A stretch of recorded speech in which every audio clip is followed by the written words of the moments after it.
Hello, Narnach here. Welcome back to Path of Exile. We're playing in the Incursion League as a hardcore solo self-found Arc Trapper. We've arrived in part 2 of the story. Act 6 is ahead of us. Or around us even, because we're already in it. So this is where the game really becomes quite a bit more dangerous and exciting. Hello, goodbye. So gotta kill everything in here, which usually is doable. Strongbox, gotta pre-trap it, helps. Broke Exile and some other things, that's okay.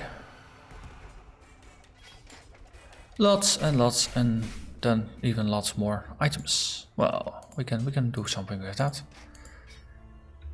Let's not pick up the very large items.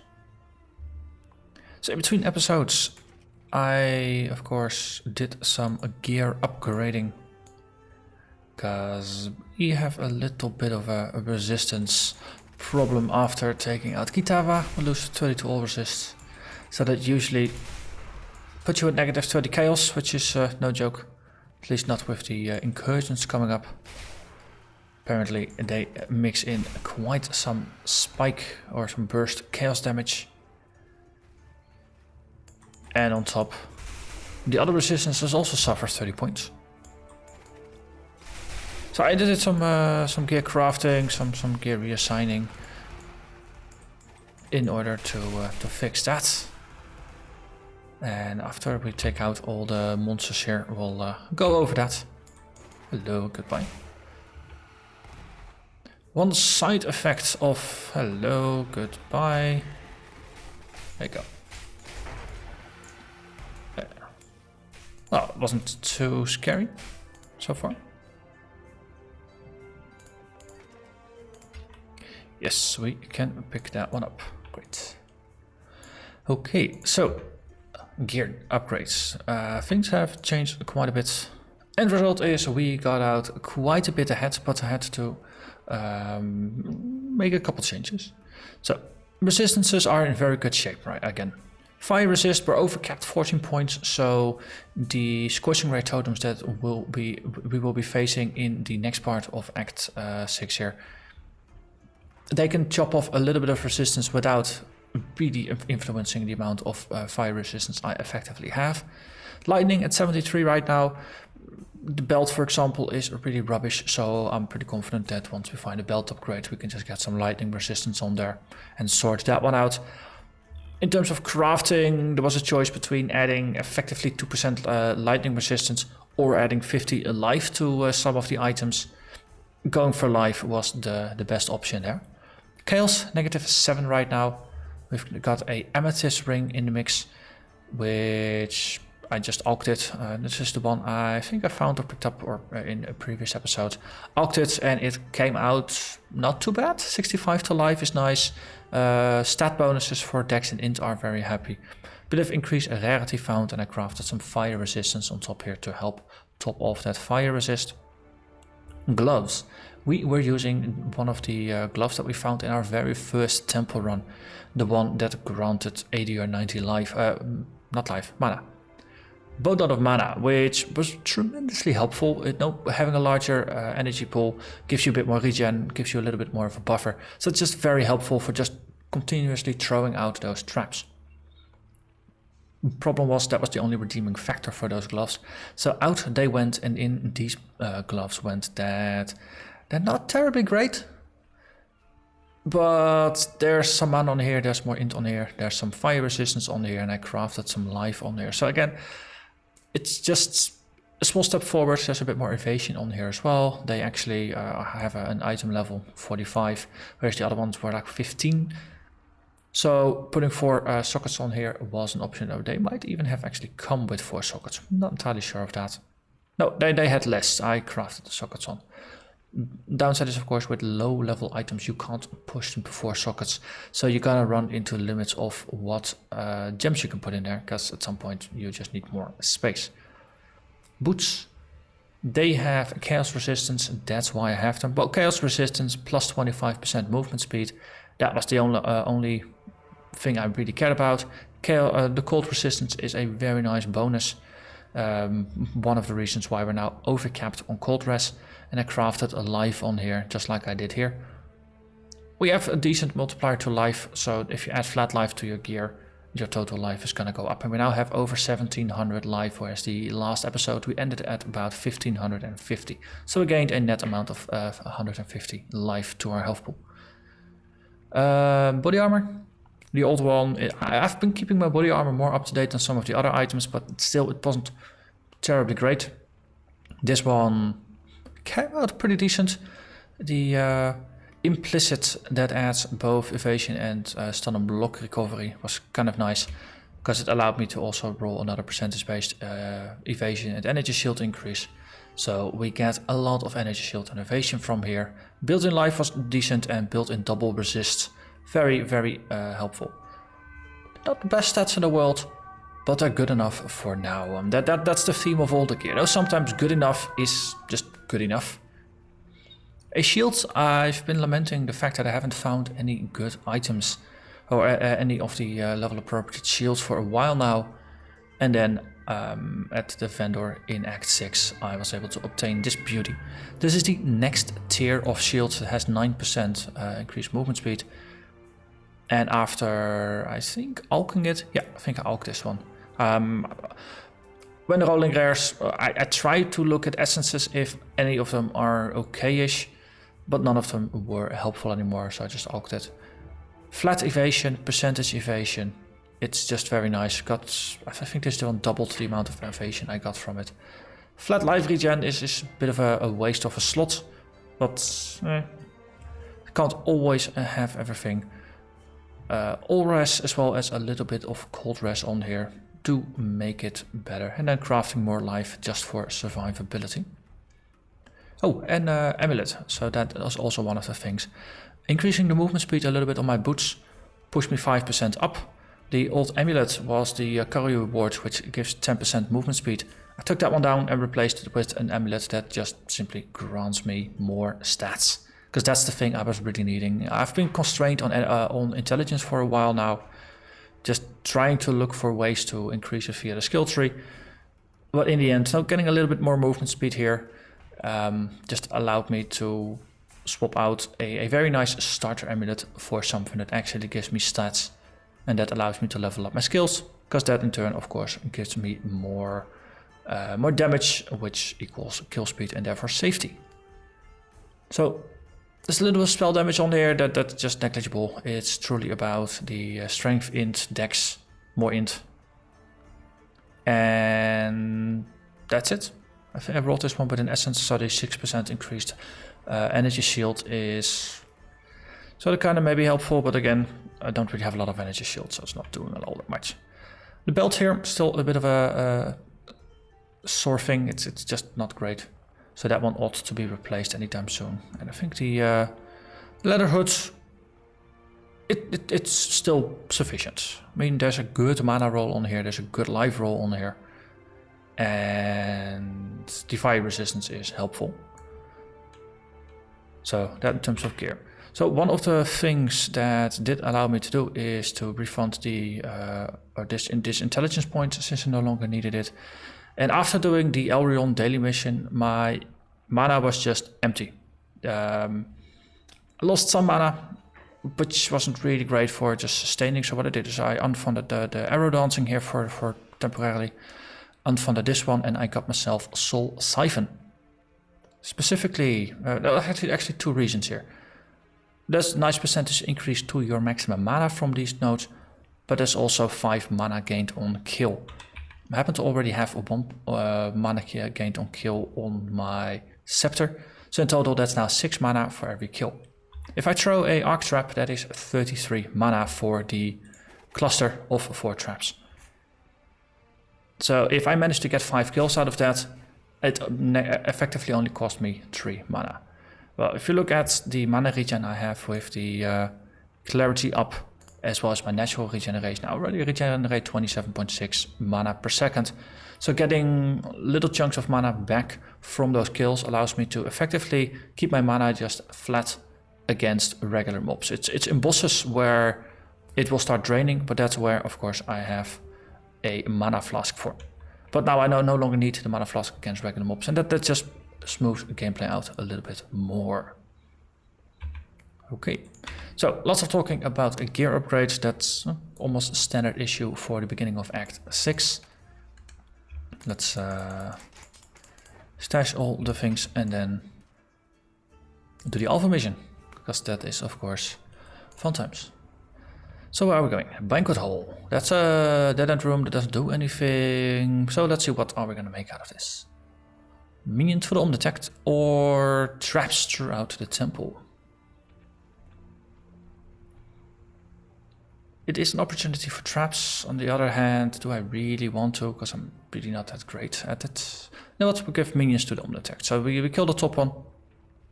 As I said, the traps, at some point there will be a room that has the traps built in. At that point I'll just accept it, but I'm not gonna choose it out. So we kill the top one, and then we can connect it to, well, one of the bottom ones.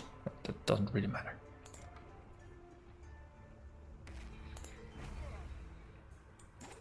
Hello everybody.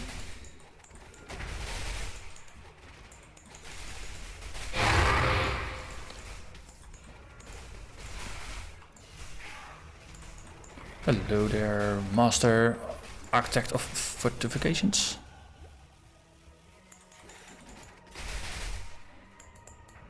Cool. So 20 plus seconds remaining.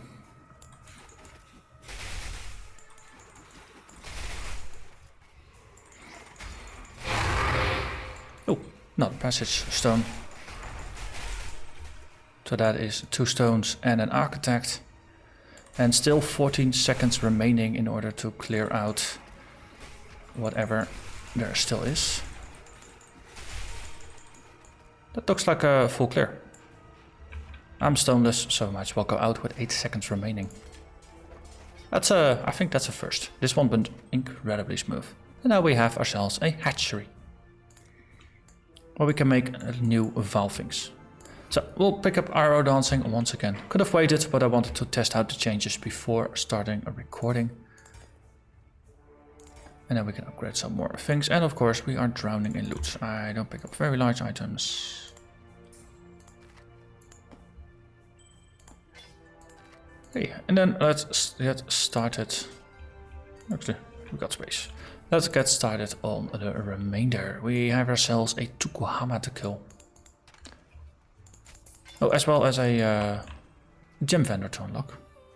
Lily, oh Lily. I killed everything for you and I got some respect points from you. Marvelous. And now we can buy all the gems in the world. Though the only one that really sticks out is the Immortal Call, and I already had that one. So for now, we're fine. And also the items aren't all properly linked and properly colored and things like that, so there's no point in getting everything just yet.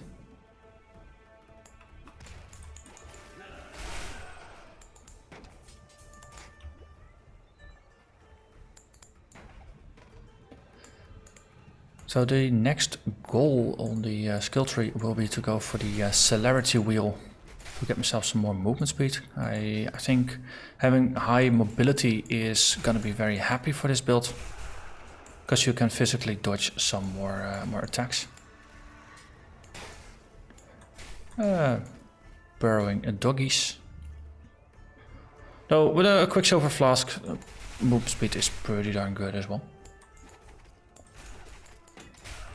But it would be very nice actually if we could drop the Quicksilver in favor of something else. Maybe a Diamond Flask or something. Because the movement speed already is very high. The thing with the Diamond Flask, for example, it is for crit. Increasing your crit chance. Or reducing your non-crit chance. It really depends on how you look at it. And we're not really all that crit focused yet. That's something that will come more closer towards maps.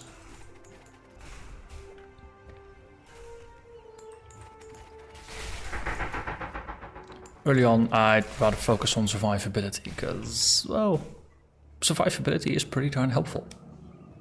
I already see an alpha, just trying to do a little bit of a clear here. Detector reactor plant.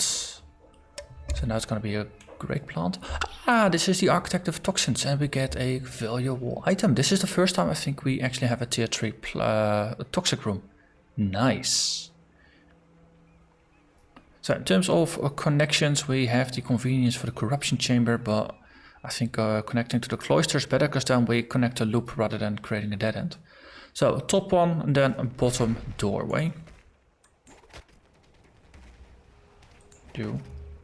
Yes. Could use with a little bit more trigger radius, I think. Okay.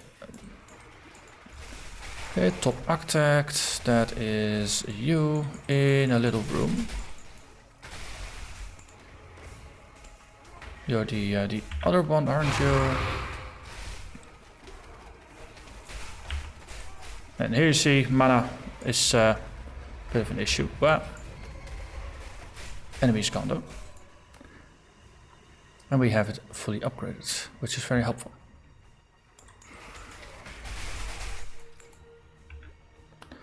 Someone suggested going with a Vaal Clarity as one of my gems instead of the Vaal Grace. At the time, my mana was actually pretty darn stable, and I figured, hey, did I actually have a... I had a stone. I had not realized I had a stone. At the time... Nice. I figured no, my mana was relatively stable, and even in boss fights it was still pretty doable. It appears like I'm throwing traps faster now, or just burning through my energy or my mana at a faster rate than it was before. Let's just go back to town here. So, suggestion does have some merit, but I'm still hoping that at some point I can simply cut Clarity out of the build entirely, in favor of something that either boosts my damage or boosts my defenses, rather than just something that grants me more mana regeneration. Because it's always, yeah, feels like a skill that oh, you could build around it so you don't need it, and therefore get more utility out of the reserved mana.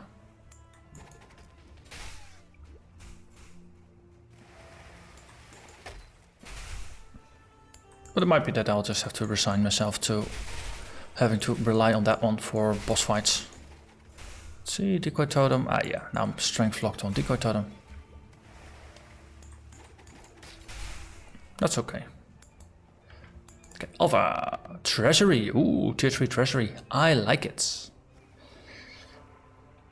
So again here, do I connect to the passageways or simply just to the jewelry shop? I think I'm just going to ignore the passageways. Go for the jewelers, so we want to connect the top one and kill the top one. There's a nice matchup.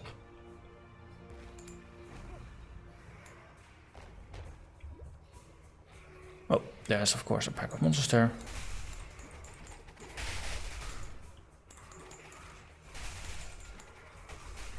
Yeah, you got a boss dude down here. Hello.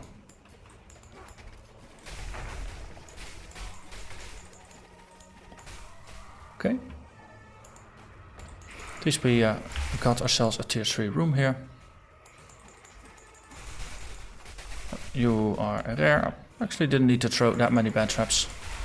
It all worked out.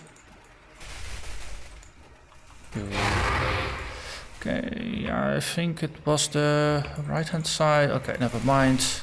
Don't think I have enough time. Might as well just trigger the one that it dropped at.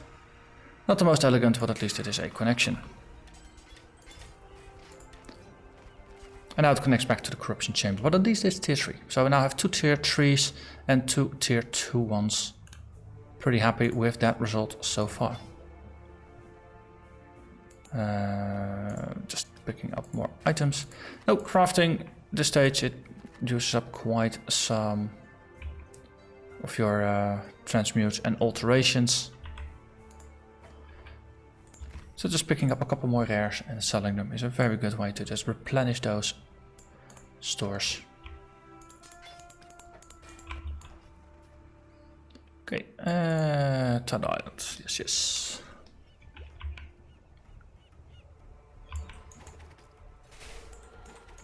Ooh, you are ghostly touched. Now you're dead. That went quite quickly. Already found the boss dude. Killed the boss dude. That was very quickly. And now Vestal's masterpiece.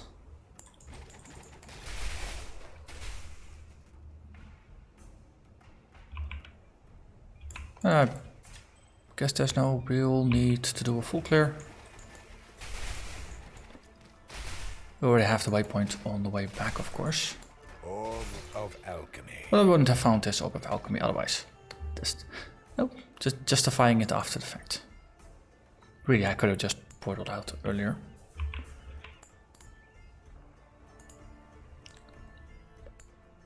Then Vestal gets himself a manuscript, I get myself a choice of belts, and I of course pick the heavy belt. Is it any good? There's armor on here, there's a little bit of fire res, and otherwise there is nada. Well, increased flask charges gained is not terribly bad, I would say. Just the physical one. Dual resists. With probably, yeah, see there's two prefixes open still, so could either go for high evasion or just add some flat life. Well, just hang on to that one. It might come in handy at some point. Just stash it. And then we move forward. We have ourselves a guard to kill. You're still not grumbling about it. Okay. Then we just need to move forward first.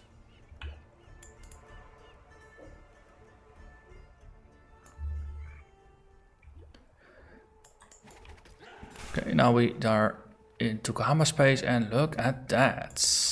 Monsters poison on hit, and there's extra fire damage. Well, I can deal with both, I think.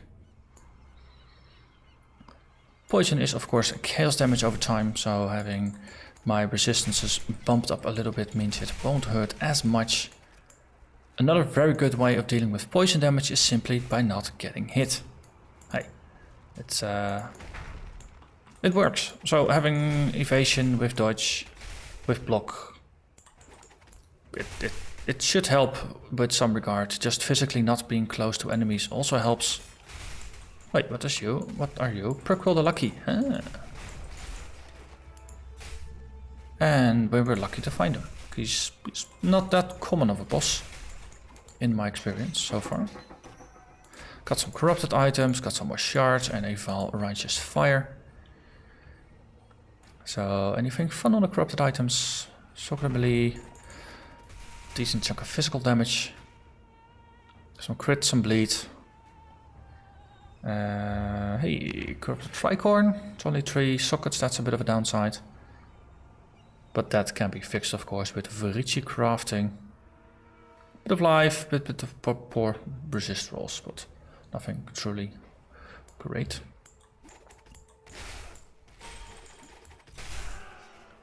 Oh, I heard thunder. Still leveling that one on weapon switch.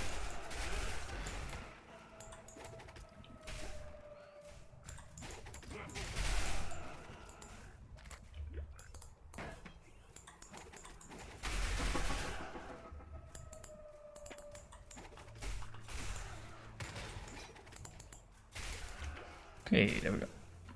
Right. Remember correctly, you usually run into the boss here. Yep. The Dishonored Queen. There you go, I have some traps. Bear trap. It is very nice for just pinning enemies in place. And then we have ourselves a Nessa over here. Hello. Goodbye. And then we have done everything we need to do here. And it is time to kill gods.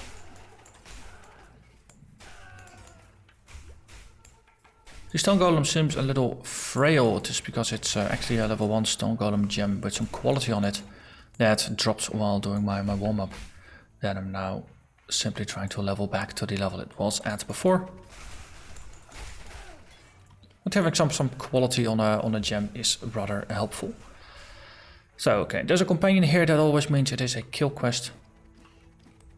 Just pre-trapping this one a little bit. And then, look at that, instant kill. Hey, you're a little late here with the killing, ladies. Gentlemen. People. Ooh, and of course there's an Alpha here still. 2 incursions remain and now we have ourselves a hatchery. I'm fine with bumping the hatchery. Maybe we get another chance to bump it even further. Okay. So of course the upgrade is the top architect.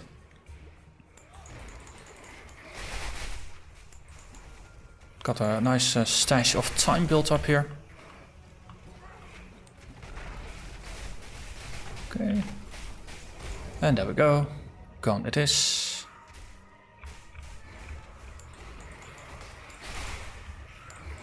And then we go into the kill frenzy to see if we can get ourselves a stone. And of course more kills means more loot, and I happen to like loot. Oh, look at that. Stone, door. That is very, very convenient. Does this have a pack? No, it does not have a pack. Okay. That was that. We're now with tier 2. Hatchery thing. An automaton lab.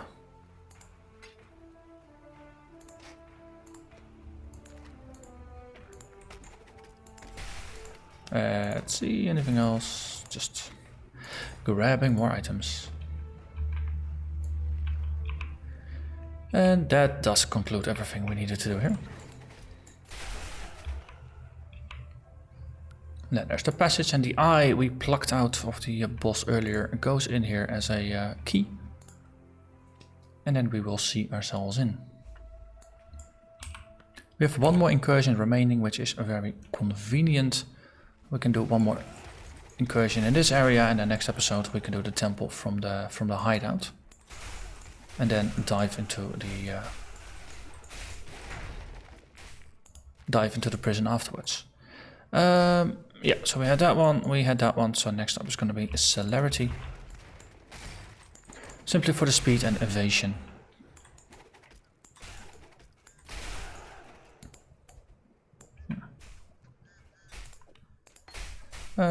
Jewelers, sure. Put down all the traps. Oh, and then of course they still come after me. And nothing fun comes out. Boo hiss. Oh, Alpha's on the other side, so we might as well just do the incursion after we face Tukohama, because we do come out on the other side. Okay. Yeah, got him. Let's get that one back. Hello. Okay, he's taunting me. And then we just, let's not get hit there. Okay, he's down to about halfway. Should get into the next phase, yep.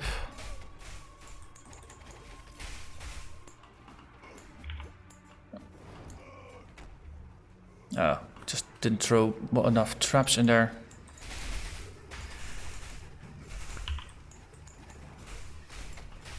Okay, now all the things are gone, and then he is gone as well. Yeah, that. Never really was in any danger to begin with. Oh, Golem died. I guess there was some danger then. Oh, and of course I could have used the decoy totem, but I didn't. But instead, though, I got the speed to dash out, and that works rather well. So standing still, getting physical damage reduction, not quite this build's cup of tea. Because I'm not standing still all that much, so I don't think we're going to stick with this one for a very long time. We're probably going to go with one of the more movement speed oriented ones. But we'll just see as we encounter them. Let's see. Put these away. And as I said, we still have an alpha to go. Oh, wait. Kill the gods, so we get a skill point. That's the... Them's the rules. So 10% evasion and a little bit more movement speed. So we're now up to 35% movement speed. After all the gear slowdowns have been taken care of. And outside of here, 63% evasion with 5,700 evasion points. And of course, loot, all the loot, it is mine. Oh, of course they try to trap me here. But even when I'm standing still, no, those rare moments. Or those moments that I really shouldn't be standing still, but I do so anyway. I have a little bit of physical damage mitigation now. Let's actually keep this one open for a little bit and just see if it kicks in. Yeah, see? You can throw a couple of traps and you get 2 to 4%, but you never really want more than that. And indeed, we get a level 3 automaton lab. I like it.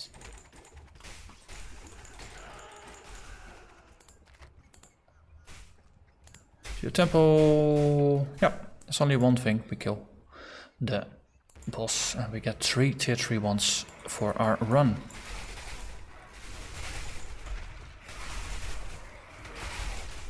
Bad trap, bad trap, Vaal trap, and then all the other little traps. The boss is gone, and now we have ourselves a tier 3 minion lab. Or the hybridization chamber.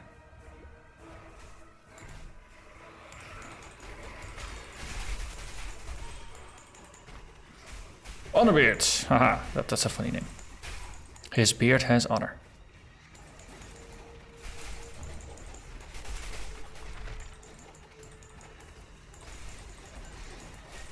Oh.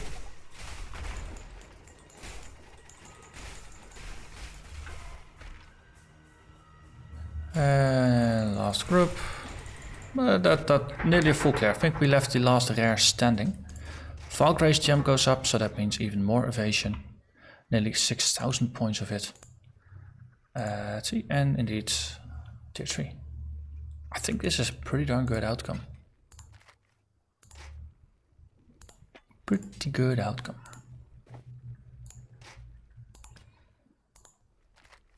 And yep.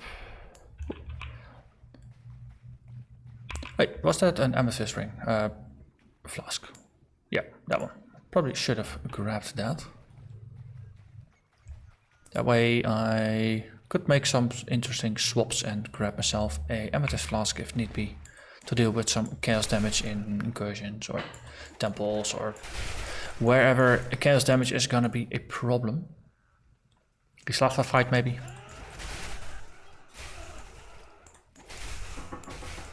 On the other hand, I have very strong life regen, especially for more of evasion based builds. Usually you don't really get that much life regen because that's more of a left side of the tree thing. But we got pretty strong life regen from being a pyromaniac, so that might already be a natural way to counter chaos damage and poison in specific. So we'll just see if this one ends up seeing a use or not. And of course, there's always the maps where things get a little more intense, and it might actually be helpful. For now, though, I'm gonna thank you very much for watching, and I hope to see you again next time when we do another temple. Bye bye.